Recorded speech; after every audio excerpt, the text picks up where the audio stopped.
All right, here we go. Launching from the starting gate, hopefully as quick and as smoothly as Castle Run did. I know he didn't, win his debut last Saturday night in the driving rain at Churchill Downs, but you were there, Tom Murphy. I was pretty pleased. Again, wanted the win, and I bet a few bucks on him, so I was really rooting. But overall, I thought he ran a pretty good race first time out for Cherie.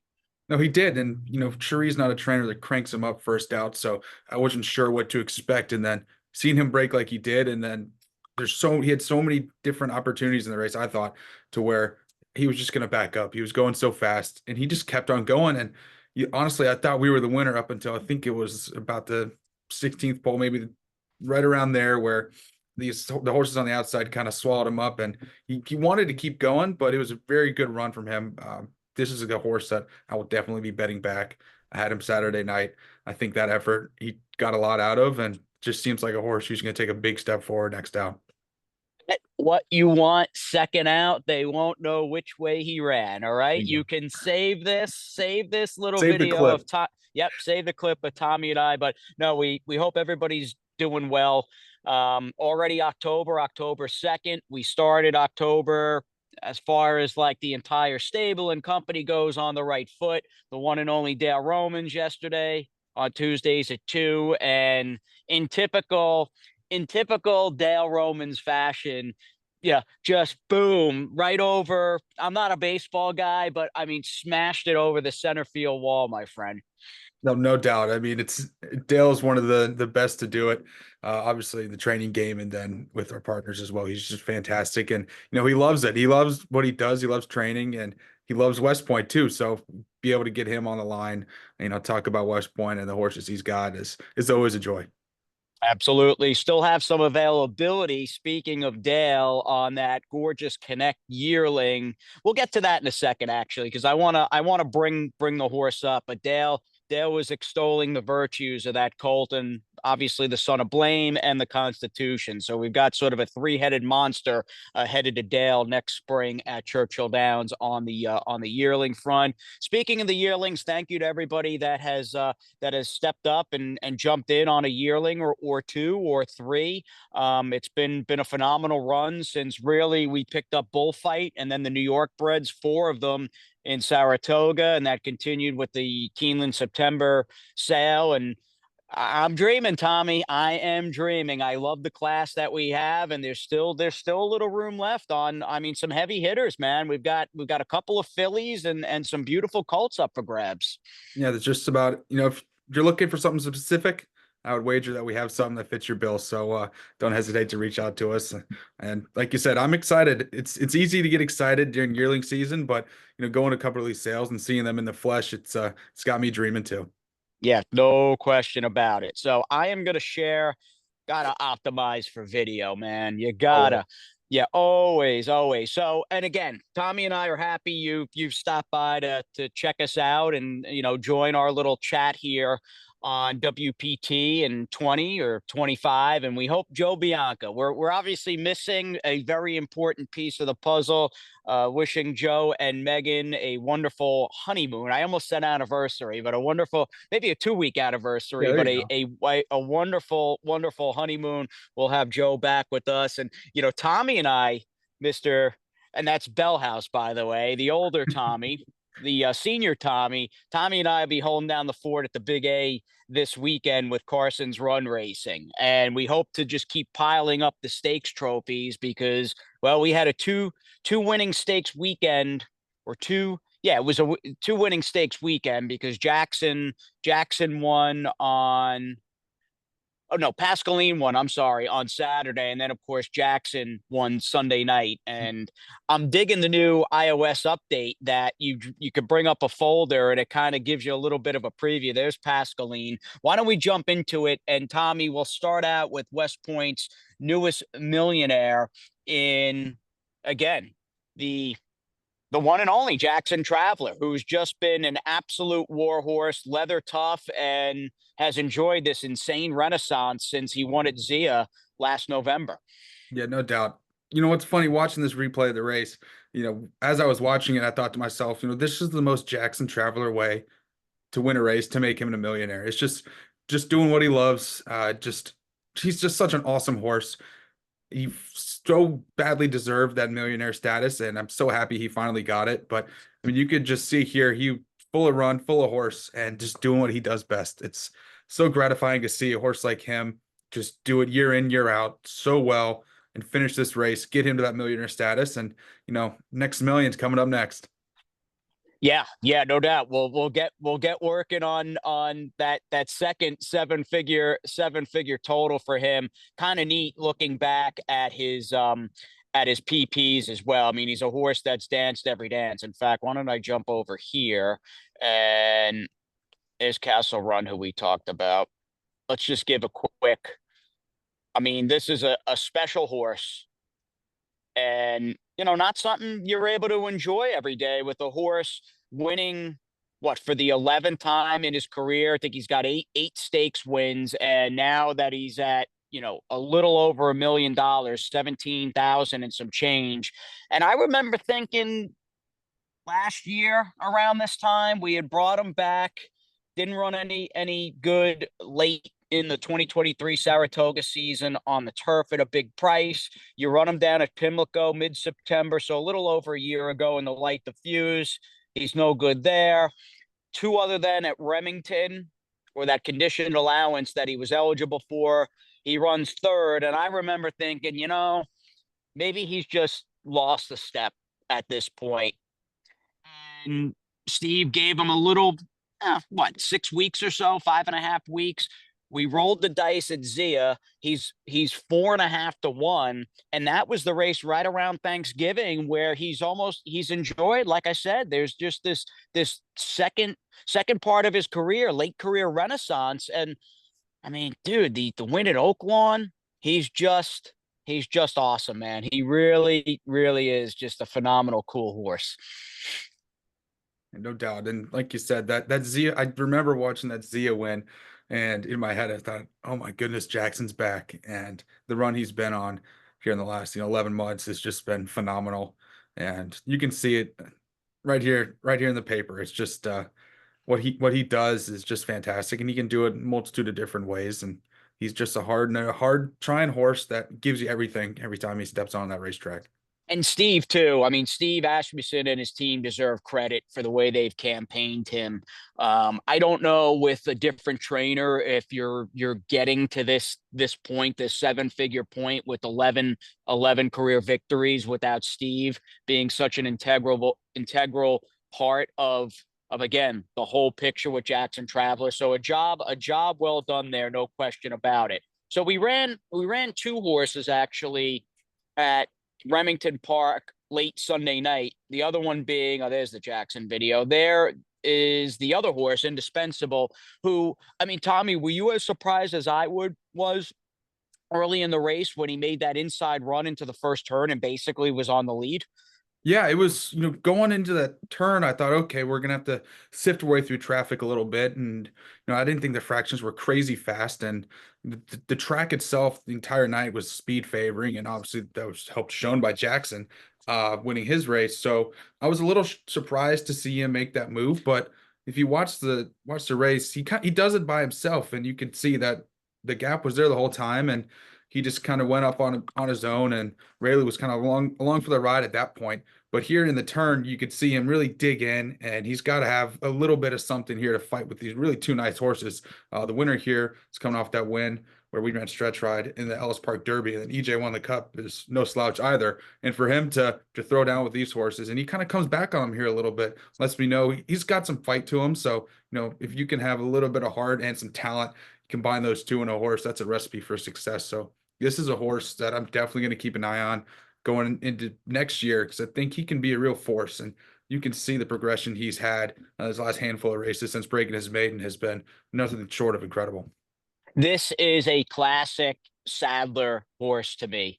Was okay earlier in his career. I remember thinking over the winter time that, maybe he's just not that good. He kind of had the look of just, again, a professional maiden in the works. And then boom, got the maiden win at Del Mar in a race that on Ragozin came up like insanely fast. On Bayer, it was solid, but I think he had run a 6 on Ragozin. And I'm Mhm. like, okay, maybe we have something here.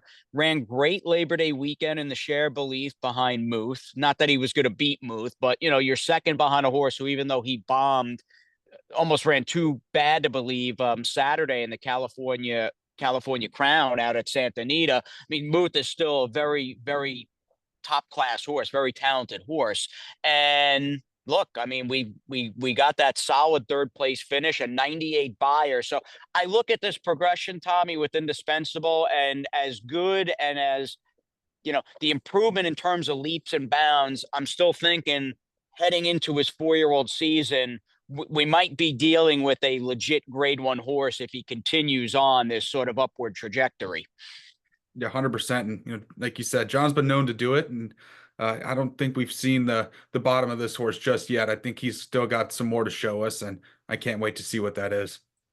Well, the same could be said, different kind of horse, different age on another part of the country. Is we pretty much go coast to coast, from Indispensable being based out in Southern Cali with John Sadler to Pascaline, stabled, of course, at Fairhill in Maryland with Arnaud Delacour. He's now a perfect 2 for 2. This colt by Upstart, after getting the win in the off the turf Laurel Futurity, still beat a solid field. There were numbers. This was not like a 3 or 4 horse race that was moved from the turf. And that horse, Studley Do Right, had won a stakes race, won the Tremont Belmont Stakes Week up in Saratoga, and had run against some of the division's better horses on the East Coast, and we buried him. I loved, Tommy, everything I saw out of Pascaline on Saturday in the Laurel Futurity, the way he was able to sit off horses and track from the outside, and it looked like he was just waiting for the jockey to give him that cue to take off and go. Yeah, he really was, and you could see he's still patiently waiting and waiting, and then once he presses the button and says it's time to go, he right about here he turns it on and just opens up on this field. This is one of those horses that just makes you smile. His whole backstory, he's been all over the world, and then we end up with him here at West Point, and he goes on to win the Laurel Futurity. It's just fantastic. He reminds me a little bit Stretch Ride from last year of what he's done. Just a similarity of bringing them over from Europe and just being classy horses and going 2 for 2 to start their careers and really establishing themselves as really nice horses. And this is a well-deserved win for him. And I'm glad it came off the turf. Yeah, oh, I was rooting. Again, I wanted Dripping Golden. So again, I don't mean it to sound like that, but my feelings were not hurt when they took this race off. I know Dripping Gold had a scratch out of the Japan Cup on the same card last Saturday at Laurel, and Shug, him and I were texting a little bit over the weekend, and he'll find another spot for Dripping Gold moving forward. But no, this was the right kind of field, the perfect second time out, step forward. If there's talk, and again, I don't know that there is, my if there's talk of sending Pascaline out to the Breeders' Cup Juvenile, Tommy, my head, it's going to be like watching The Exorcist. My head is going to just spin around. I want this horse to have a chance to really develop and kind of take things at not a slower pace, but a more, again, I tend to lean more conservative with bringing horses along. Maybe something like the Nashua Stakes. I think that's Breeders' Cup weekend, right around early November in New York, and that would give him a chance to step up and get more of an acid test. He beat a decent field and an okay stakes winner, New York Stakes winner, and Studley Do Right. You would think the Nashua would be even tougher, and then maybe you look at the Remsen, and man, this horse should be locked and loaded once we get down to Tampa Bay and start the progression during his 3-year-old season in January. Yeah, I'm looking forward to it. I think it's that I agree with you on that progression. Be a little more let slow, let him develop and let him come into his own. No need to rush him. Obviously he's done great things so far on the track. So let's just let him tell us when he's ready to keep continuing on and let him go and take a good step forward next out as well and see what kind of fun we can have with him in 2025. Yeah, great job too by Kip Esler, who picked him out.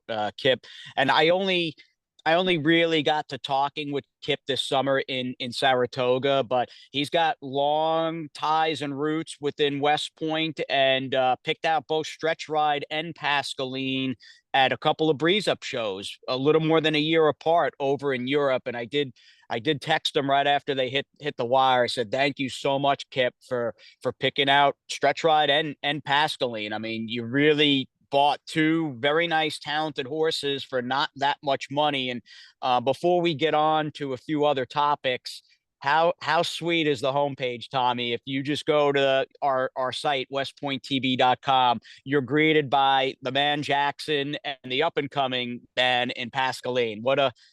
I just love it, dude. It is, that is sweet.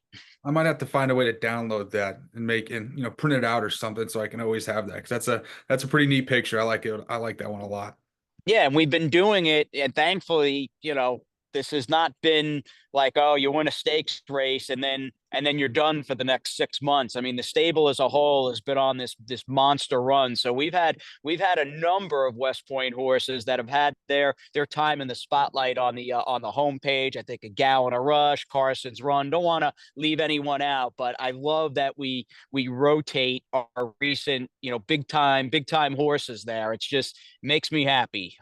It really, really does. Concord Bridge, just tying a ribbon around because we had a pretty busy week. And I really like Concord Bridge. A lot of people did when we bought him as a yearling. I was lamenting everybody to Tommy before we came on the air. I bet him because I'm still a fan of his. I know he's almost 4 and he hasn't run that many times, but I bet him win place. And he was around 30-1 on Saturday, and he paid 15 to show in that turf debut. But it was good. It was good, Tommy, to see him pick up his feet. And would you think maybe a little longer on the grass might be what the doctor ordered for him? I think you're right. That sounds like, based on that effort, what he needs next out. And like you said, it was nice to see him, show us something and say, "Hey, this is kind of what I want to do." And then when horses usually tell you that, that's gives you an idea to let's push on down this road and hopefully have him continue to take some steps forward, and we can finally hit the wire first with them. Not a good effort out of Prosper. We'll see what John and of course Mr. Tala would like to do with him going forward. But a disappointing because he was in the race with Concord Bridge and broke a little slow, but just did not finish. Earlier in the day, or actually the day before, we had Pony Express, who I thought watching the race. I mean, again, in the cold light of day, just being honest. I thought the trip that Cornell pulled, Tommy, and he, of course, won the race. I thought he was like an hour the best just with the spot that he was in, having to chase inside and then had to come around. But I was not only pleased with how well Pony Express stayed on, I was also very pleased to see how fast the race came up. So this is another, much like Indispensable, another soon to be 4-year-old out there with Mr. Sadler to keep your eye on. Yeah, no doubt. I think we've caught a glimpse of what he can do when he broke his maiden, in fantastic style, and I think that's still in there. And we've talked about already on this podcast. John Sadler, there's about no one better in the country if to really start developing a horse into their 4-year-old season. He's the guy I want to have, and I think this is Pony Express, another great candidate to fit that bill for us. Definitely. So getting on to what's on tap, we have got, well, quite a lot to look forward to over the next few days. We've got a slew of entries now. Tommy and I are taping this on October 2nd. So you may be tuning in, hopefully, and I know there's no strategy in hope, but after we'll just be more direct and absolute here. After Runaway Rojo demolishes the field and the Too Much Coffee stakes. And I will say, as he runs later today, Tommy, on Wednesday, October 2nd. It's nice having like a real racehorse and some Wednesday action in this day and age. So I'm excited to see him run in a few hours.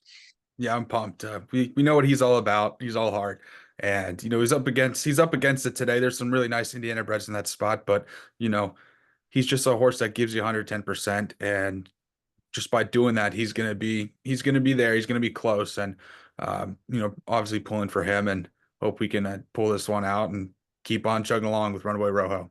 So no coastal long. Chug texted me, turf racing, kaput tomorrow, Thursday, October 3rd at Laurel. There's a two other then in New York. I think the date's October 17th. So it's a bummer. We've got to wait another 2 weeks to see him hopefully dominate and then be ready to step up in the stakes company. The process is in the Gio Ponte Stakes, which we won a year ago with Cherie training. Northern Invader and Ohana Honor 1-2 in that race. So it'd be nice to win the Gio Ponte, a horse I'm sure many of us, I know I did, many of us loved throughout his long and outstanding and multiple grade one winning career. It'd be great to win that race for a second time.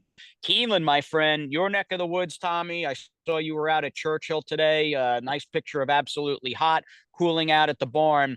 Are you going? Will you be at Keeneland on Thursday for Prodigieux and Independence Avenue, or on Friday rather?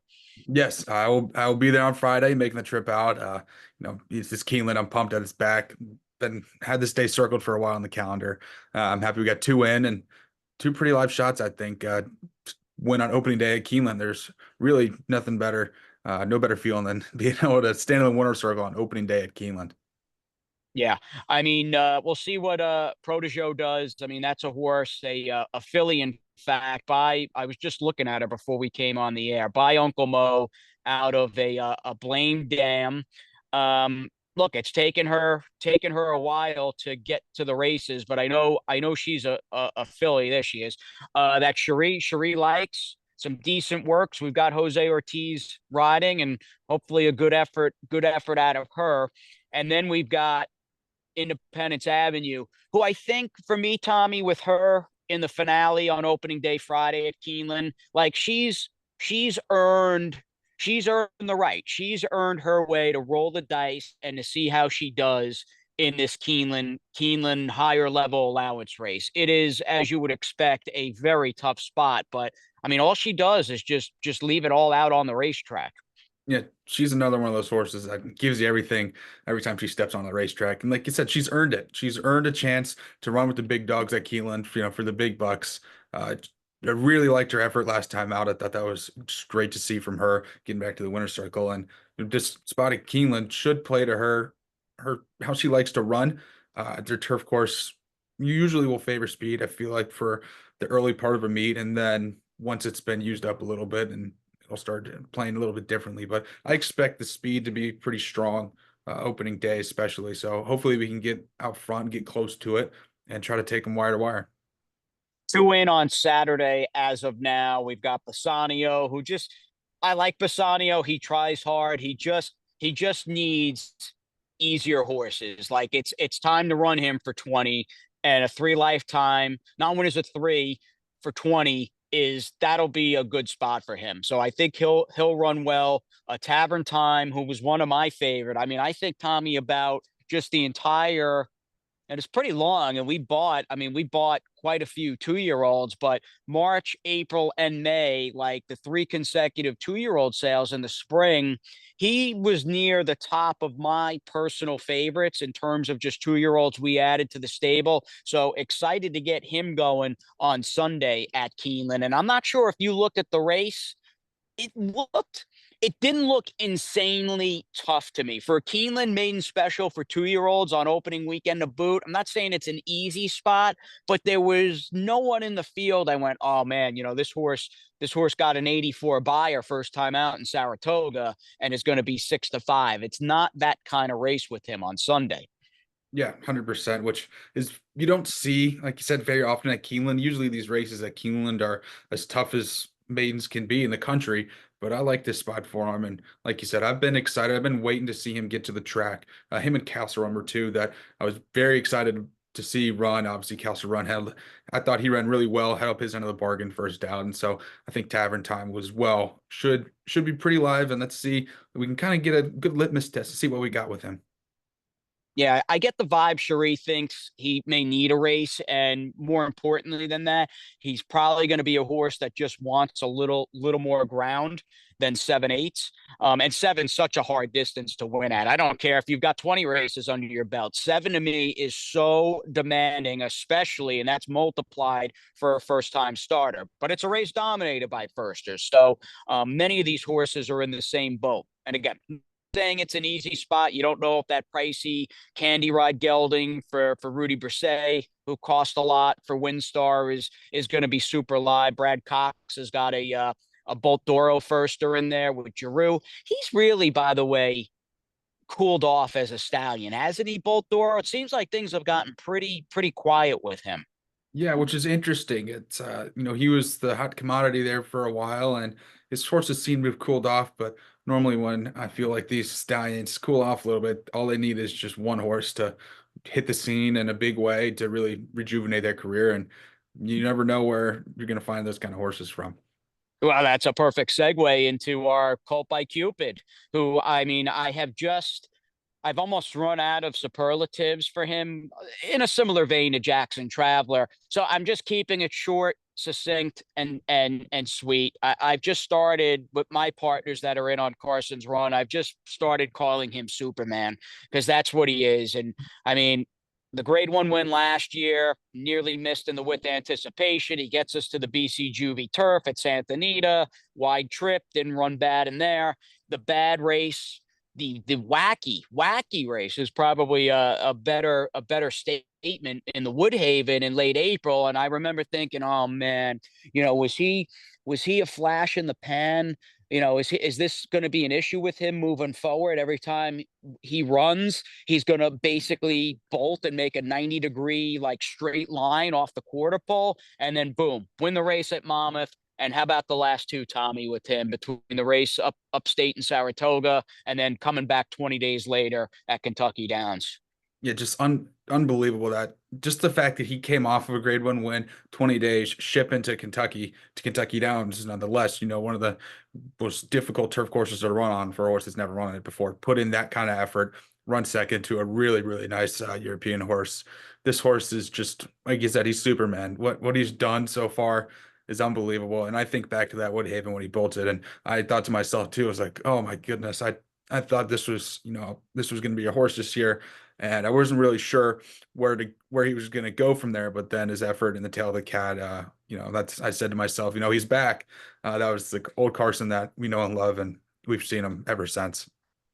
It's a Disney movie come to life. I mean, everything about this horse, um, the name, I think of Carson Yost and the Yost family, and just the career that he's had, the pedigree. If you had told me when we bought him he was going to turn into this, multiple grade one winning colt on the grass, I would have been like, what are you smoking? Okay. But I mean, that's the beauty of the game. I mean, it really is a wonderful aspect. At times very frustrating because horses that you love and you think are going to be superstars maybe don't pan out, and then you get this horse who's just been an absolute dream and has a huge fan base. So he is in the Jockey Club Derby on Saturday at the Big A. We've got a big gang, a big group of partners heading out to the Big A, and looking forward to seeing everybody. And I know the great Tommy B feels the same. So Tommy and I will be downstate on Saturday. We beat a couple of these horses, most notably Legend of Time and Deterministic in the Grade One Saratoga Derby. The margin for error, though, Tommy, I mean, this is not a race where Carson's is going to get by or going to be able to get away bringing his like a B level effort. He's going to need to be the Carsons we know and love because, again, there's not a whole lot that separates at least the three that completed the try in the Spa Derby. Yeah, and I think that's realistically the trifecta we'll see again here. And like you said, we're going to need a game from Carson, who he seems to have been bringing in the last handful of times he's been to the racetrack. So I think with him bringing his A game, I think we can expect him on top of that trifecta from the Saratoga Derby. Excellent, excellent. So little room left on the yearlings here. What was it? So we're talking 2 weeks ago, picked up a couple of Cowbreds out west. The Volatile Colt who sold out. The Omaha Beach filly has been just flying off the shelves. Again, thank you to everybody that stepped up and jumped in on this yearling class. Dale was extolling again the virtues and the plethora of just positives as far as not only the Albaugh family and their criteria of how they've been able to suss and tease from a catalog of 4,000 plus yearlings, have they been able to have so much success without spending more than a half a mil, maybe even 400,000 on the majority of the yearlings that they purchased at Keeneland. So we've got the Connect colt, sold a little piece of the Not This Time colt this morning. And I can tell you, Tommy, not only with the Not This Time factor, Shug told me, and he's thrilled to be getting this horse next spring.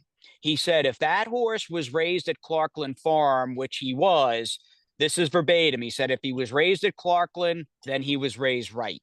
So it's an awesome, awesome group of horses there.